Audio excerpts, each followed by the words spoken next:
The Gaza war has apparently, let me see if I can find it, Nobel Peace Prize. Okay, this is trending #1. Give Donald Trump the Nobel Peace Prize. This is from the Prime Minister of Israel. He deserves it, with an AI-generated photo of Netanyahu giving Donald Trump the Peace Prize like he's Rick Ross or fucking, like Suge Knight in front of, I guess, Congress or something like this. And this is even on ABC.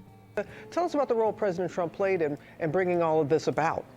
Well, Robin, there's no question that if this goes as planned, if we see those remaining hostages freed and Israel begin its withdrawal, it is a remarkable achievement, and President Trump most certainly deserves credit for his role. He has done this through diplomacy, pressure, and the sheer force of his personality and persistence. He dispatched diplomats again and again, made threats just in the last few days to Hamas, saying again, if they did not sign the deal, all hell would break loose. And they had the bombing of Iran as an example of that, but perhaps... Yeah, I think that's true, too, is that, like, you look at, like, the fact that, like, last time somebody didn't do what Trump wanted, they got...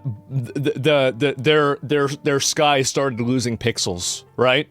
So, I bet they saw that. They're like, okay, all right, let's not even deal with this, right? Yeah, Trump always wins, exactly. Most importantly... Same thing with the Houthis, exactly, yeah, he's posting kill cams of them, blowing them up constantly. Yeah, they're probably afraid, honestly. Pushed Benjamin Netanyahu in ways his predecessor and others have not, Robin. And what finally got the two sides to this point? And That's will great. we be able to get phase 2 off the ground?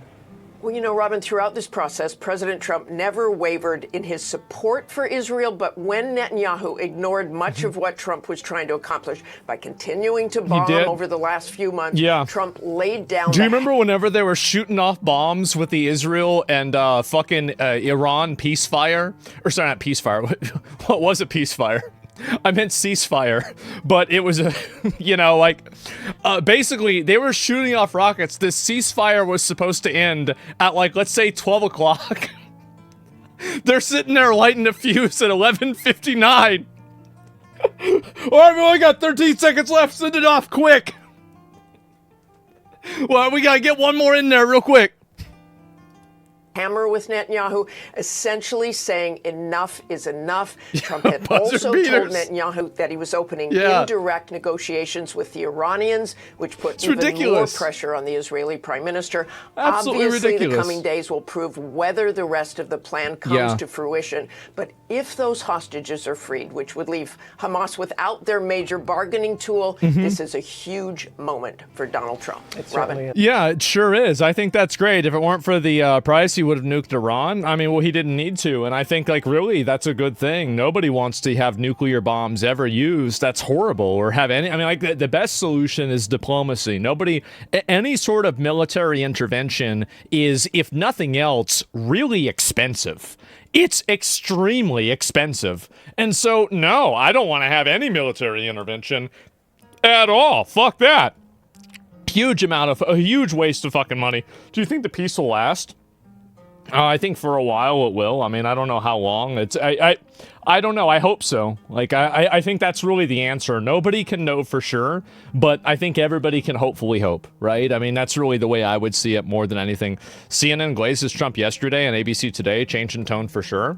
Well, it's weird for me to see. What I think is kind of interesting about this is that, let me see if I can find it. Trump announces Israel and Hamas have signed off on first phase of the peace plan. Yeah, there it is, right? And I'll go and I'll look at this. Isn't it interesting that all of the people that have been spamming about, you know, they have a Palestine flag in their name, they're spamming about this constantly. I've seen almost none of them give any sort of credit or, you know, they haven't even celebrated this hardly at all. I've found that to be very, very weird. Yeah, it's, what the fuck is going on? Have you guys noticed that? Like, I'm not the only person that's noticing this, am I? It's other people, because they can't, yeah, it's all performative. Isn't it weird? Yeah, they didn't say thank you. Look at that. It's because they do it for attention. I think some of them do for sure. And some of these, I think that what I think is so funny is that all of the people that accuse somebody like me of political grifting, when I have multiple videos where I directly go against my audience in tons of topics, but the difference is that with these other people, they never go against their audience. They always say the party line, and they're like NPCs. So how is it that I and other people like me are getting called the liars and grifters when we have much more diversity of thought than they do over there? Absolutely. What the hell is going on? So yeah, they're mad at Trump that Trump has wanted to do the actual help. Yeah, it's a great thing. As Donald Trump has funded Israel, Donald Trump funded Israel. Well, I mean, so did fucking Kamala Harris and Joe Biden, and so did Obama. I mean, like, so did George Bush. I mean, really, Israel has been our ally for like decades. What are we talking about? Is this some kind of like unique thing with Trump? No, it's universal. All of our taxes. And so, yeah, everyone dead? Yeah, Trump's trying to end it. Yeah, I think so. But anyway, we'll watch this. We'll see what it says, okay? This is from CNN, okay? So this isn't like a Fox News glaze session.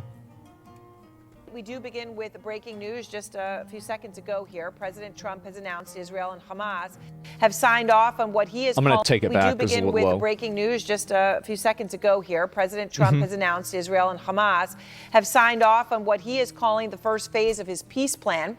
Trump making the announcement on his own social media site, writing in part, quote, "This means that all of the hostages will be released very soon, and Israel will withdraw their troops to an agreed upon line as the first steps toward a strong, durable, and everlasting peace." Hopefully. Now, if this holds, it's a big hopefully. Would bring the two-year conflict between Hamas in Gaza and Israel to an end. Kristen Holmes is out front live outside the White House, and Jeremy Diamond is in Tel Aviv live for us early in these hours of Thursday morning. I want to start with you, Kristen. What are you learning?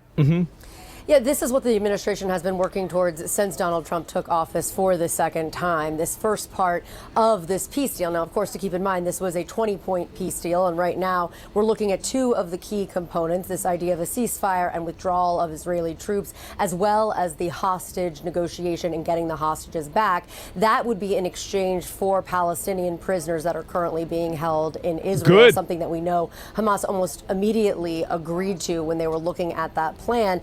But we also know that Hamas has a number of other sticking points, as does Israel. Things that were listed in this peace plan included things like Palestinian statehood, which the Israeli prime minister has said is an absolute red line. But clearly this is the first phase of all of this, and it is something that his team has been working on. It comes nearly 2 hours after we saw Marco Rubio, the Secretary of State, walk into a room where President Trump was doing sort of a panel talking to various cabinet officials about Antifa, and handed him a note that said, "We're very close, and we need you to look at a Truth Social or draft a Truth Social so you can be the first one to announce it." Clearly, President Trump was the first one to announce it, and this is something that both sides wanted. We didn't hear it from Israel. We didn't hear it from Hamas. All we heard was from President Trump putting it out there. So what exactly this looks like? Well, there's still going to be a lot of questions. We know there are roughly 20 living hostages. We also know they're going to be returning. I think as soon as there's diplomacy that begins, it probably, like, you know, there's a lot of, I think a lot of things work with inertia. And so as soon as things start going better, most people will probably want them to continue going better. And then as soon as all of this stops, there's now a cost for the people that want to then re-engage it. The dead hostages as well. We also know that this idea of Israeli withdrawal of troops, what does that look like? Is that everybody? What kind of withdrawal? What does the timeline look like? One of the things to keep in mind when you looked at that 20-point plan was that they said both sides had to agree on the timeline of withdrawal. Yeah, of course. We still don't know what that actually is, but this right here is the first phase that they are announcing in this peace deal, saying talks are going to be ongoing. This is good. All it's right, obviously Kristen, thank good. you very much. And Jeremy, obviously the first phase significant, but when talks are ongoing and things like Palestinian statehood are still hanging in the balance, obviously that can mean everything. What are you learning? Yeah, I just need to underscore what an enormous moment this is for so many people in this region, for the people of Gaza who have endured 2 years of war, for the families of these 48 remaining hostages who have endured 2 years of absolute agony. This is a watershed moment. President Trump announcing that the first phase of this plan will indeed move forward, and that means the release of all of these hostages, an initial withdrawal of Israeli troops within the Gaza Strip, and And ultimately, what we have to think and believe based off of the president's tweet is that Hamas may have received some assurances about this actually leading to an end of the war. Every single source that I've been speaking with over the course of the last week has emphasized that the only scenario... I think it's pretty obvious that this is ending. The reason why is that I think Iran obviously kind of got fucked over. I mean, they got the shit bombed out of them by Israel. All of their, senior leadership for their military got pretty much surgically annihilated, right? I mean, their apartment building got deleted. And so this happened to all these other guys. And what ends up happening is that, like, the money's gone. Yeah, right. They're not getting the money for this anymore. They're not having anything like that happen. Then on top of that, you've got the other countries in the area that none of them are supporting Hamas. None of them are even pretending to support Hamas. Like after America bombed Iran, the nuclear facilities, like a lot of the other places were like, oh, this is not good. Like, we don't want bombing, but they just let it happen. They're not even doing that with this. Like, they're not even trying to help them at all. So I think really they're pretty much on an island right now. And previously, they might have had help through back channels or help through other forms of, like, secondary reinforcement. They don't have that anymore. And so they've got to find a way to make a deal. Hamas would actually agree to give up, to release these 48 hostages, without a total agreement on this 20-point plan, would be if they received some kinds of assurances from the United States, from the mediating countries, that these negotiations that will follow the implementation of this first phase of this agreement, that they will actually lead to an end of this 2-year war. Thankfully. And so we're already getting reports of celebratory gunfire in Gaza. The hostages and missing families forum. Maybe they're not so different from us after all. How about that?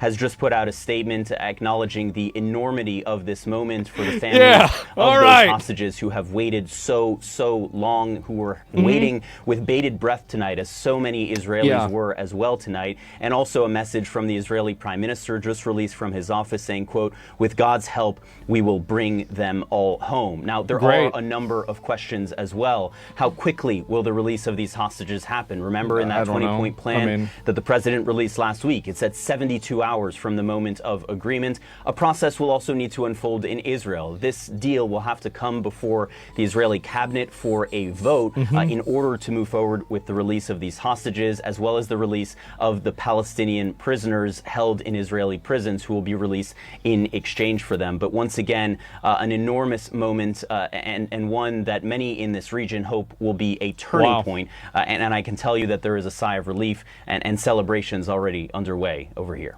Aaron? I think that's great.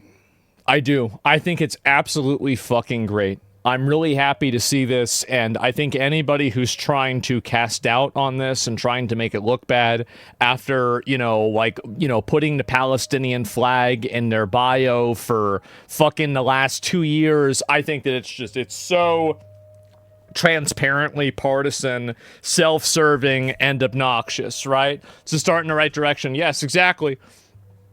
And Trump could stop every conflict in the whole world, and they still won't give him the Nobel Peace Prize. I don't know about that. It really kind of depends. But my point is that, I think this is obviously a great thing. And, even CNN is saying this. I mean, it did kind of look like they were not particularly happy about this.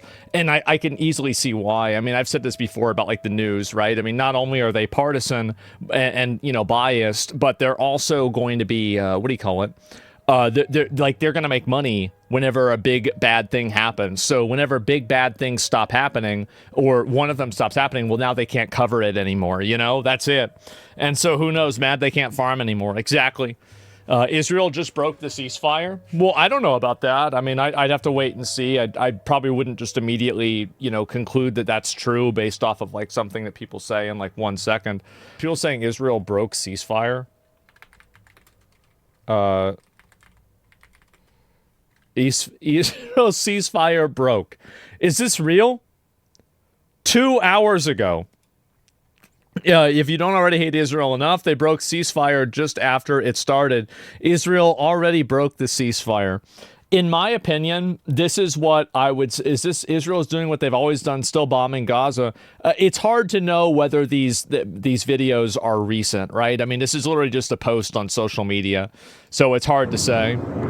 It's smoke, not rounds. Yeah, it's very hard to say. But I will say this. I think that if Israel breaks the ceasefire again, we should completely disconnect from Israel. We should totally stop dealing with them. We should stop trying to, negotiate on their behalf. We should stop funding them. Should stop doing all of this. I think it's just, it's massively toxic for America. And, we have to have a red line somewhere, right? Like, there has to be, how many times you have to defend yourself? Yeah, what is this? And, almost done. I mean, you mean Hamas? I have no idea. No more money? Exactly, yeah. And I hope that's my real hope out of this, is that throughout this deal, the American people can realize that, or at least have an idea that if Israel breaks the ceasefire or something like this happens again, we're going to have to pay for it all over again. And hopefully that's going to put them in a position where they would be less willing to do that because they're losing support with the American people. I mean, it's very obvious that, Israel's support is going into the shitter. And I wonder why. And so, it's that simple. You're ignoring geopolitics and history whenever you say that? Well, I'm not really. I mean, and also, whenever you say that I'm ignoring geopolitics and history, do you think that the average voter knows geopolitics and history? Because if the average voter doesn't know it, then it doesn't exist. That's really the truth. And this is the problem that I think a lot of people have, is they think that their advanced knowledge in a topic will give them insight into how that topic relates to its political effectiveness. It won't, because you're always going to be ruled by the lowest common denominator in a place where anybody can vote based off of the nature of their age. So the problem is that even though you might think that it's more complicated than that, if the majority of the population isn't educated and don't understand that, then it doesn't matter how complicated or how, complex it is, because to them, it's just as simple as, why we keep giving them money if they just keep breaking all the fucking thing? They just they won't stop bombing them. I don't want to pay for this anymore. What the hell is that? I don't even know where Israel is. Yeah, and that's it. That's it. That's the end of it. That's the end of the conversation. Stop letting dumb people vote. I've tried. They got mad at me. Everybody got mad at me. They're so mad. And so that's it.